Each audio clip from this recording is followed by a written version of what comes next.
make it to Omaha, but there has to be an element of this that's somewhat surreal to you. You come to the ACC tournament, best RPI conference in the entire country, and you sweep through undefeated and take the title against Florida State. Did you have the slightest premonition coming into the season with what you inherited that something like this was possible?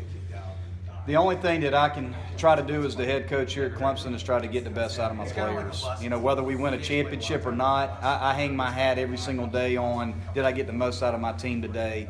And that's really all I worry about. You know, it's more to me about the relationships with the players and about trying to get the most out of them.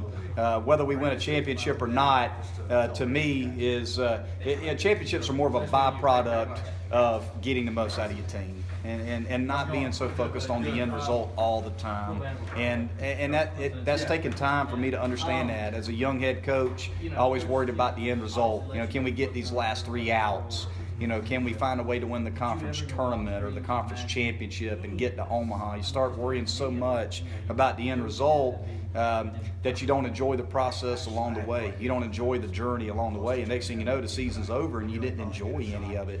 And there's certain moments and certain games and certain times that you need to step back as a coach and realize this is a really special moment. How great is this? You know, getting to see Mike Triller compete this week. You know, how about that? Alex Bostic today. Chris Oakey all year long, you know, Seth Beer and the run he's had.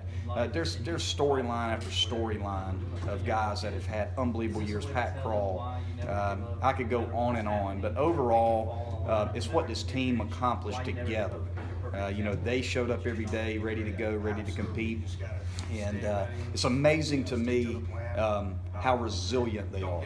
You know, that's a really good word to describe this team. You look at how many really bad losses this team has had and what did they do the next day. And that shows you that this team, you know, is ready to go every single day, and they got a short memory after a tough loss, or they make an error or a bad pitch or whatever the case may be.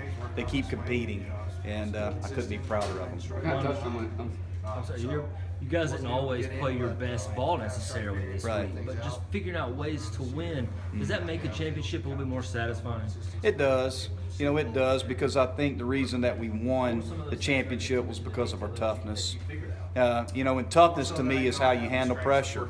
You know, can you play pressure-free baseball in a one-run game? You know, do you feel the pressure and the anxiety of guys on base, and you got to make a big pitch, or got to make a big play, or got to come up with a big hit, or can you just relax, breathe, and execute the pitch? You know, can you stay in the moment and compete in the moment and embrace, you know, that pressure? And we talk a lot about that. You know, we spend a lot of time talking about the mental side of the game, and just going out there as relaxed as possible and just compete and believe in each other. And you know, how many times this year have we come from behind down by 3, 4, 5, 6 runs and found a way to win a ball game?